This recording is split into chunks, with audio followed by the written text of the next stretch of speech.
বিসমিল্লাহির রহমানির রহিম।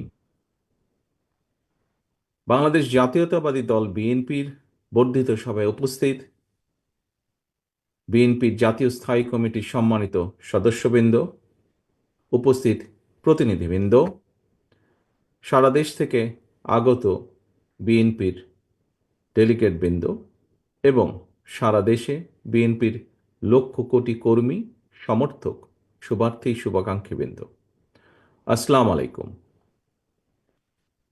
বাংলাদেশের গণতান্ত্রিকামী জনগণের আশা আকাঙ্ক্ষার প্রতীক বাংলাদেশ জাতীয়তাবাদী দল বিএনপির বর্ধিত সভা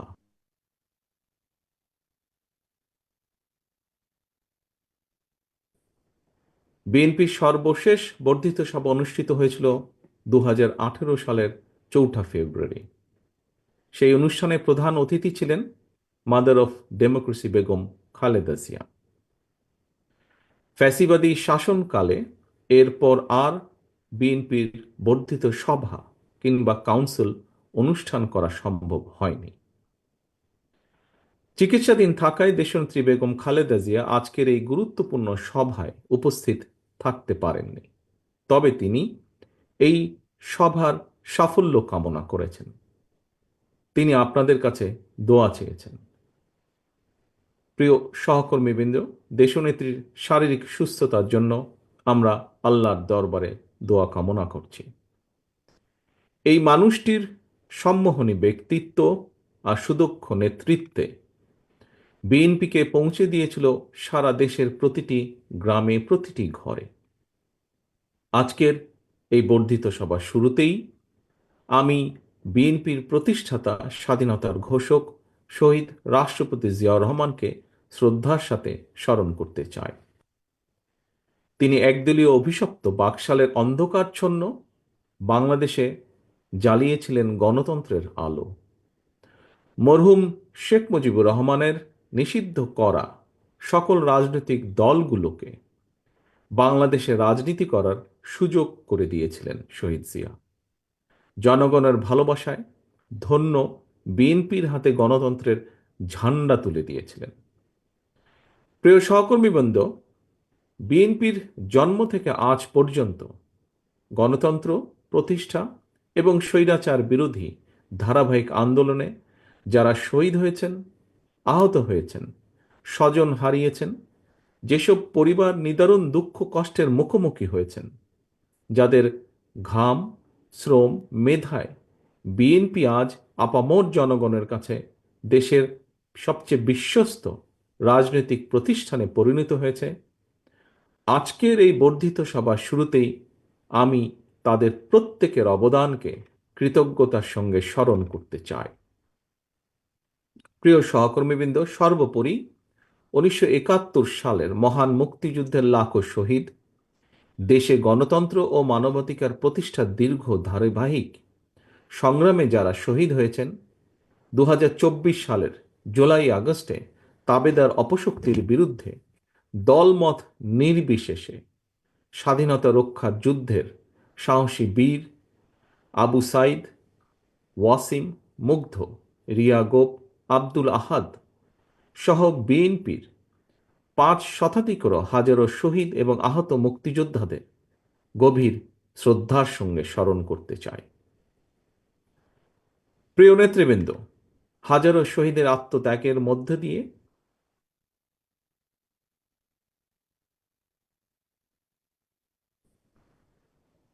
গণহত্যাকারী ফ্যাসিস্ট হাসিনা দেশ ছেড়ে পালানোর পর দেশে গণতান্ত্রিকামী মানুষের সামনে বাংলাদেশকে পুনর্গঠনের এক অপার সম্ভাবনার দ্বার উন্মুক্ত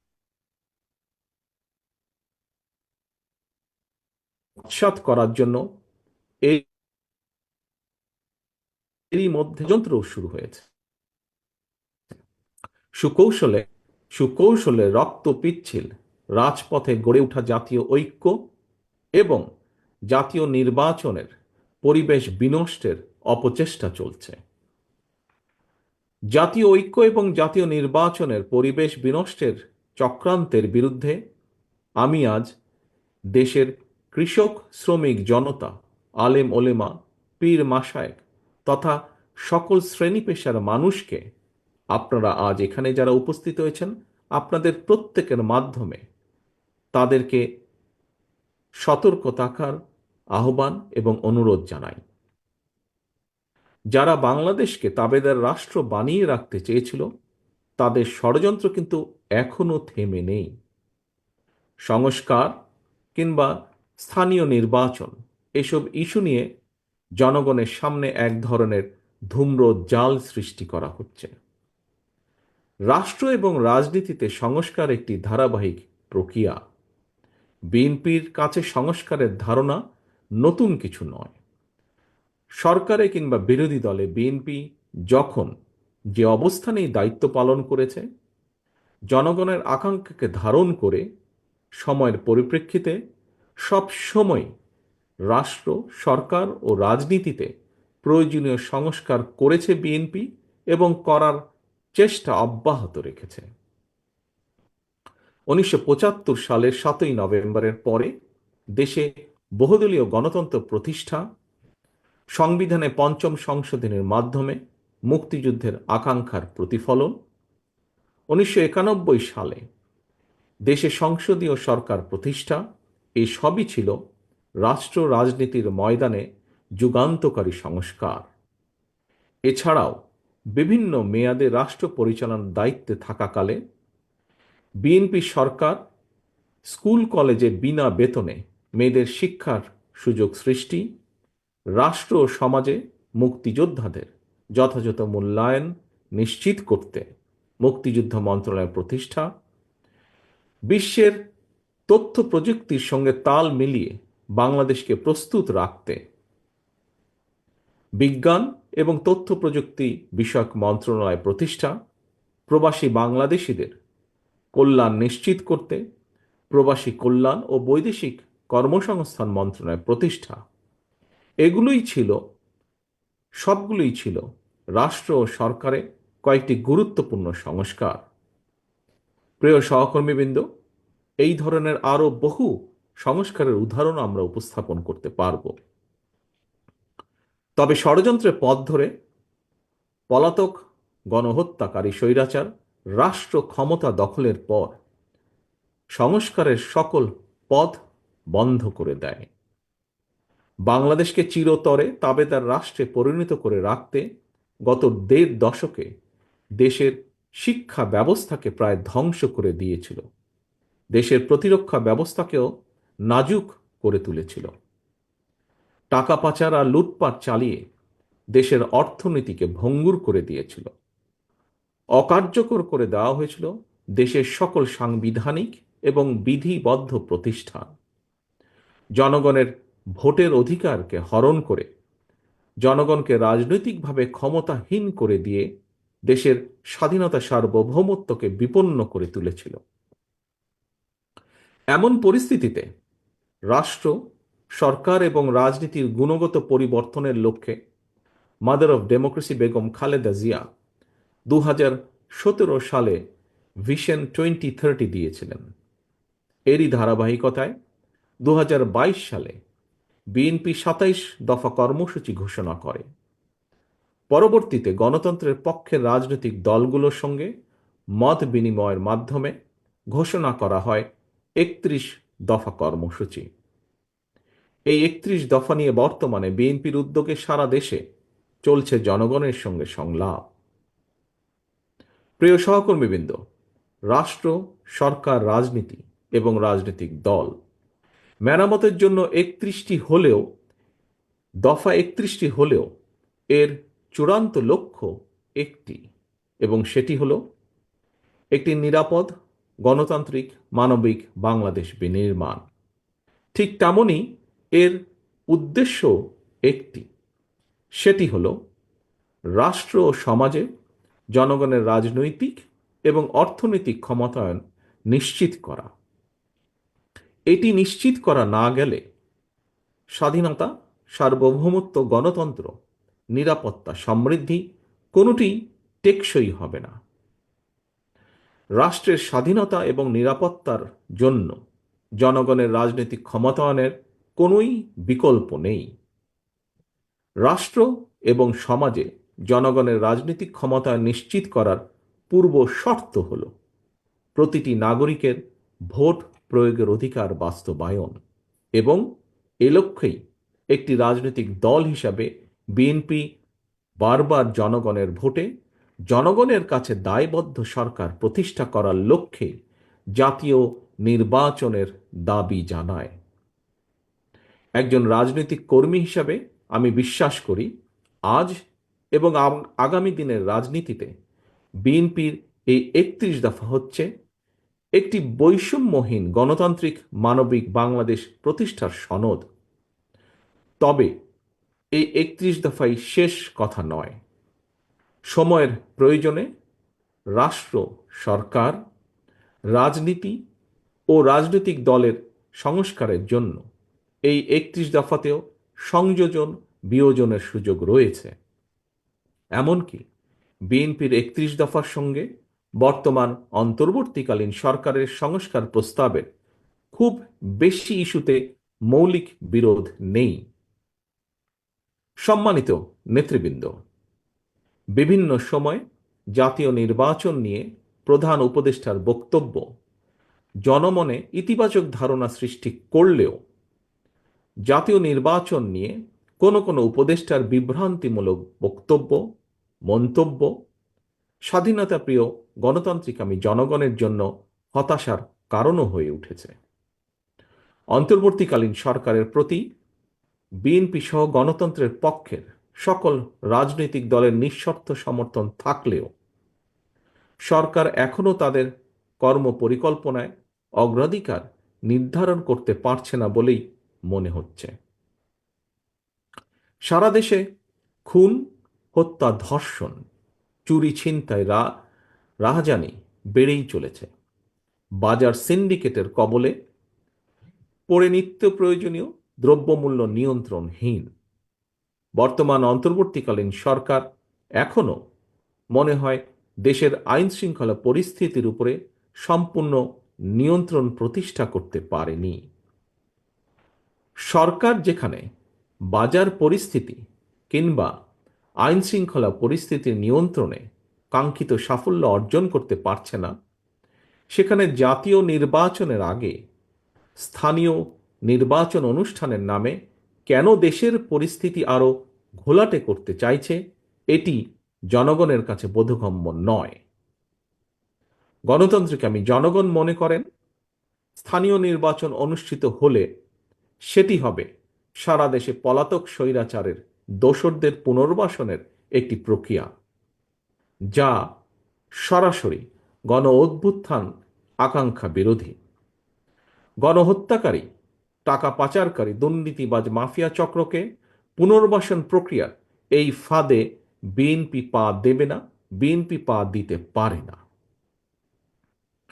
প্রিয় সহকর্মীবৃন্দ, বিএনপি জনগণের কাছে প্রতিশ্রুতিবদ্ধ আগামী জাতীয় নির্বাচনে বিএনপি জনরায় রাষ্ট্র পরিচালনার দায়িত্ব পেলে গণহত্যাকারী মানবতা বিরোধী অপরাধীদের বিচারের মুখোমুখি করবে। অন্তর্বর্তীকালীন সরকারের প্রতি আহ্বান, সারা দেশে গণহত্যাকারীদের দোসর মাফিয়া চক্রকে পুনর্বাসনের স্থানীয় নির্বাচন অনুষ্ঠানের পরিকল্পনা থেকে সরে আসুন। অবিলম্বে আগামী দিনগুলোর জন্য অন্তর্বর্তীকালীন সরকারের সুনির্দিষ্ট কর্মপরিকল্পনার রোডম্যাপ ঘোষণা করুন। গণহত্যাকারী মাফিয়া প্রধান হাসিনা দেশ ছেড়ে পালানোর পর এ পর্যন্ত বেশ অনেকগুলো নতুন রাজনৈতিক দলের আত্মপ্রকাশ ঘটেছে। বহুদলীয় গণতন্ত্রে বিশ্বাসী বিএনপি সকল নতুন রাজনৈতিক দল ও সংগঠনকে স্বাগত জানায়। তবে নির্বাচনের মাধ্যমে গ্রহণ কিংবা বর্জনের চূড়ান্ত সিদ্ধান্ত জানাবে জনগণ।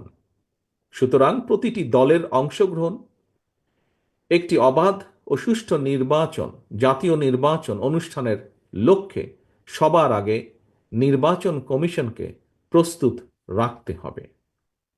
দেশে একটি অবাধ এবং সুষ্ঠু নির্বাচন অনুষ্ঠানের জন্য নিরপেক্ষতাই হচ্ছে অন্তর্বর্তীকালীন সরকারের সবচেয়ে বড় পুঁজি।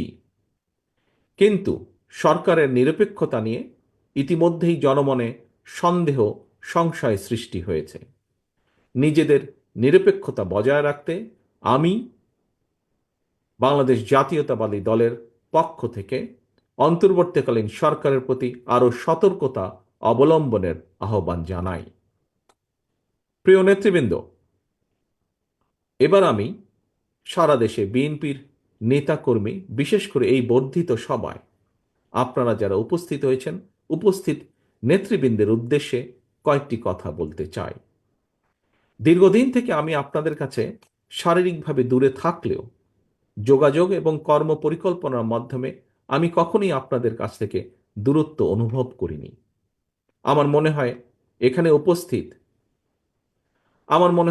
উপস্থিত যারা আছেন প্রায় প্রত্যেকের সঙ্গেই আমার অন্তত কম বেশি কথা হয়েছে, কথা হয়, টেক্সট মেসেজে আদান প্রদান হয় টেক্সট।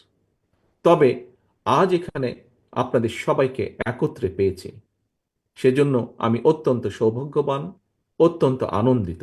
আপনাদের সকলকে অভিনন্দন। আমি বিশ্বাস করি যে দলে আপনাদের মতন ত্যাগী এবং সাহসী নেতাকর্মী রয়েছেন, সেই দলকে কোনো স্বৈরাচারী দমিয়ে রাখতে পারে না। প্রিয় নেতৃবৃন্দ, আমরা এমন একটি বাংলাদেশ গড়তে চাই যে দেশে মুসলমান, হিন্দু, বৌদ্ধ, খ্রিস্টান তথা দল, মত, ধর্ম, বর্ণ নির্বিশেষে সবাই সমান অধিকার ভোগ করবেন। ৫৫,০০০ বর্গমাইলের এই বাংলাদেশ ভূখণ্ডে বসবাসকারী আমাদের সকলেরই একটি পরিচয়, আমরা বাংলাদেশী। প্রিয় সহকর্মীবৃন্দ, পররাষ্ট্রনীতির ক্ষেত্রেও বিএনপির দৃষ্টিভঙ্গি সুস্পষ্ট।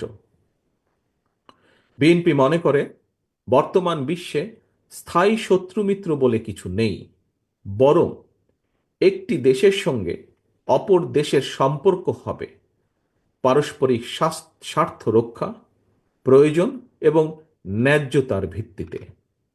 অন্য দেশের সঙ্গে সম্পর্ক রক্ষার ক্ষেত্রে আমাদের নীতি সবার আগে বাংলাদেশ, অর্থাৎ নিজ দেশ এবং জনগণের স্বার্থ রক্ষা এবং সার্বভৌমত্ব, এটাই হবে প্রথম এবং প্রধান অগ্রাধিকার। আশা করি বর্ধিত সভার এই আলোকেই আপনাদের বক্তব্য উপস্থাপিত হবে।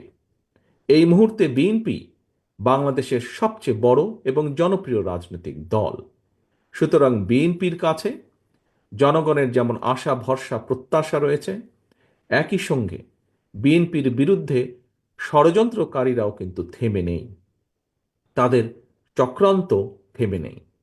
সুতরাং এই চক্রান্তকারীদের মোকাবেলা করে কিভাবে দলকে আরও শক্তিশালী এবং সুসংহত করা যায়, আমি আশা করি আপনাদের আলোচনায় সেই সম্পর্কেও সুনির্দিষ্ট প্রস্তাব থাকবে।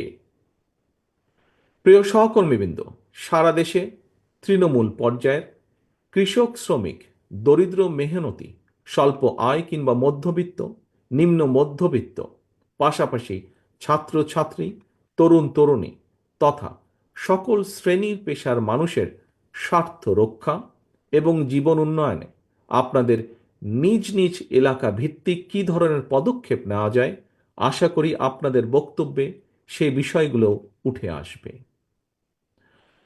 দলের সাংগঠনিক কার্যক্রমের পক্ষে অথবা বিপক্ষে অবশ্যই আপনারা সুনির্দিষ্ট বক্তব্য তুলে ধরবেন। তবে এই বিষয়ে আপনাদের দৃষ্টি আকর্ষণ করে বলতে চাই, সেটি হলো বিএনপি একটি বৃহৎ পরিবার। এই পরিবারে নানা বিষয়ে আমাদের মতের অমিল থাকতেই পারে। সুতরাং বক্তব্য দেওয়ার সময় ব্যক্তিগত পর্যায়ের বিরোধকে এড়িয়ে যাওয়াই বাঞ্ছনীয় বলে আমি মনে করি। আমরা সবাই আমাদের ঐক্যের শক্তির সক্ষমতা সম্পর্কে অবহিত। সহকর্মীবৃন্দ, ঐক্যই আমাদেরকে বারবার বিজয় আর সফলতা এনে দিয়েছে। সুতরাং আমাদের অবশ্যই খেয়াল রাখা অত্যন্ত জরুরি, আলোচনা সমালোচনা যেন নিজেদের মধ্যেকার ঐক্য বিনষ্টকারী কিংবা দলের ক্ষতির কারণ না হয়। আরও একটি বিষয় আমি আপনাদের দৃষ্টি আকর্ষণ করে বলতে চাই, নেতা নেত্রীদের সম্পর্কে আপনারা বক্তব্য দেবার সময় দয়া করে প্রশংসাসূচক শব্দ চয়নের ক্ষেত্রে আরও বেশি সতর্কতা, বুদ্ধিমত্তা এবং পরিমিতের বোধের পরিচয় দেবেন আপনারা। সারা দেশে বিএনপির সর্বস্তরের নেতাকর্মী সমর্থক ভাই ও বোনেরা, গত ১.৫ দশকে সারা দেশে বিএনপি সহ গণতন্ত্রের পক্ষে বিভিন্ন দল ও মতের নেতাকর্মীদেরকে অবর্ণনীয় নির্যাতন, নিপীড়ন সহ্য করতে হয়েছে। কেবল বিএনপিরই প্রায় ৬০ লক্ষেরও বেশি নেতাকর্মীর বিরুদ্ধে ১.৫ লাখ রাজনৈতিক হয়রানিমূলক মামলা দেওয়া হয়েছে। বিএনপির কেন্দ্রীয় নেতা ইলিয়াস আলী, কমিশনার চৌধুরী আলমের মতন অনেক নেতাকর্মীরা আজ পর্যন্ত নিখোঁজ, খুঁজে পাইনি আমরা। শুধুমাত্র বিএনপি করার অপরাধে হাজার হাজার নেতাকর্মী সমর্থককে গুম, খুন, অপহরণ করা হয়েছে। তবুও বিএনপির নেতাকর্মীরা কেউ দল ছেড়ে যাননি, স্বৈরাচার সঙ্গে করেনি আপোষ। আপনাদের এই সৎসাহস এবং সততার কারণে বিএনপি আজ শুধু একটি সাধারণ রাজনৈতিক দলই নয়, বরং দেশের গণতান্ত্রিকামী স্বাধীনতাপ্রিয় জনগণ বিএনপিকে বাংলাদেশের স্বাধীনতা সার্বভৌমত্বের ভ্যানগার্ড হিসেবে বিশ্বাস করে।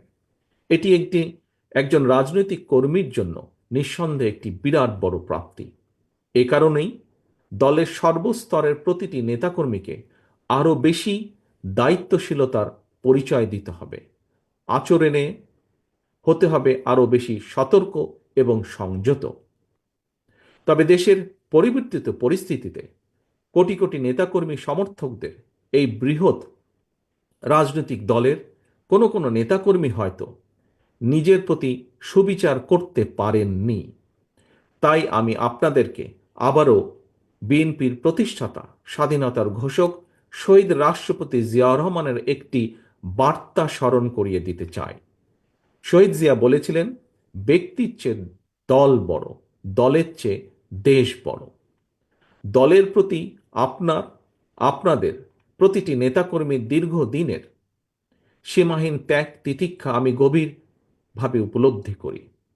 তারপরও যারা দলের শৃঙ্খলা ভঙ্গের কারণ হবেন, ব্যক্তির চেয়ে দলের স্বার্থকে প্রাধান্য দিতে গিয়ে আমাকে বাধ্য হয়ে সাংগঠনিক ব্যবস্থা নিতে হয়েছে, নিতে হবে। দলীয় শৃঙ্খলা ভঙ্গ কিংবা দলের ইমেজ ক্ষুণ্ণ হয় এমন কোনো কাজকে বিএনপি বিন্দুমাত্র প্রশ্রয় দেবে না। জনগণই বিএনপির সকল রাজনৈতিক ক্ষমতার উৎস। বিএনপি জনগণকে বিশ্বাস করে, জনগণও বিএনপিকে বিশ্বাস করে। সুতরাং আপনাদের প্রতি, বিএনপির প্রতি জনগণের এই ভালোবাসার প্রতিদান দিতে জনগণের সঙ্গে থাকুন, জনগণকে সঙ্গে রাখুন। প্রিয় নেতৃবৃন্দ, বাংলাদেশে গণতন্ত্র এবং বিএনপি সমার্থক। দেশে গণতন্ত্র থাকলে বিএনপি থাকে, গণতন্ত্র বিপন্ন হলে বিএনপির স্বার্থও বিপন্ন হয়। মাফিয়া প্রধানের পলায়নের পর দেশে বর্তমানে গণতান্ত্রিক পরিবেশ ফিরে এসেছে। জাতীয় নির্বাচনের সময়ও হয়তো ঘনিয়ে আসছে। তাই দলকে, কোনো ব্যক্তি নয় বরং দলকে এ ব্যাপারে ধীরে ধীরে আপনারা প্রস্তুত করুন। আমি গণতান্ত্রিকামী দেশবাসীর উদ্দেশ্যে একটি বার্তা দিয়ে বলতে চাই, বিএনপি শুধুমাত্র আপনাদের ভোটের পুনরুদ্ধারই নয়, আপনার ভোটের প্রয়োগের অধিকার নিশ্চিত করতে চায়। আপনাদের সমর্থন পেলে বিএনপি এমন একটি সরকার প্রতিষ্ঠা করতে চায় যে সরকার আপনাদের কাছে তথা দেশবাসীর কাছে জবাবদিহি করতে বাধ্য থাকবে। আমি জনগণের বাংলাদেশ জাতীয়তাবাদী দলের পক্ষ থেকে জনগণের সমর্থন চাই সকলের সহযোগিতা। প্রিয় নেতৃবৃন্দ, বর্ধিত সভার শুরুতেই বক্তব্য আর আমি বাড়াতে চাই না। বর্ধিত সভার শেষে আবারও আপনাদের সঙ্গে কথা হবে ইনশাল্লাহ। সারা দেশে বিএনপি এবং এর অঙ্গ ও সহযোগী সংগঠনের সর্বস্তরে নেতা কর্মী সমর্থক শুভাকাঙ্ক্ষীদের প্রতি আহ্বান, আপনারা শৃঙ্খলাবদ্ধ থাকুন। আপনারা যে কোনো মূল্যে ঐক্যকে ধরে রাখুন। ধন্যবাদ।